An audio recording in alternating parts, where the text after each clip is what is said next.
Kini ang 14 ka mga traps nga gikondisyon sa lokal nga panggamhanan sa Bunawan, Agusan del Sur. Isa og tunga ka metros nga gama sa metal cable ang mga trap. Dayon kini ihikot sa pisi nga dunay 10 metros ang katason. Ayha pa ihikot ang pisi sa dakong kahoy daplin sa suba. Ibutang ang mga trap sa lugar diin kasagaran nga pakita ang buaya.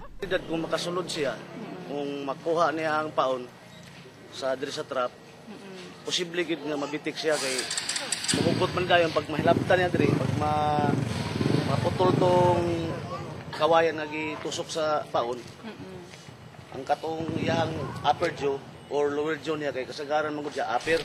Ang 14 ka mga traps ang gamiton sa pagbitik sa usa pa ka buaya nga gituohang mas dako pa sa buayang si Lolong.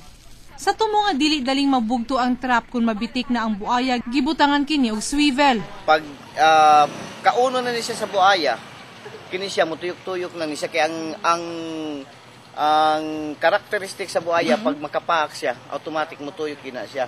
So maski pag unsaon niya pag tuyok-tuyok, di na gini siya mabugto. Sa pagkadakop kang Lolong ni atong Sabado, daw naapektuhan ang panginabuhian sa mga residente. Human madakpan ang buaya adlawng Sabado, gidiliuna karon sa lokal nga panggamhanan sa Bunawan, Agusan del Sur, ang normal nga mga gimbuhaton sa mga residente sama na lamang sa pagpangisda ug pagtabok gamit ang sakinang pangsuba, sugod alas 4 sa hapon hangtod alas 8 sa buntag sa mga mosunod nga adlaw. Ang buayang si Lolong gikonsidera ng pinakadakong buayang nadakpan sa tibuok kalibutan. Charmaine Awitan, Patrol sa Caraga.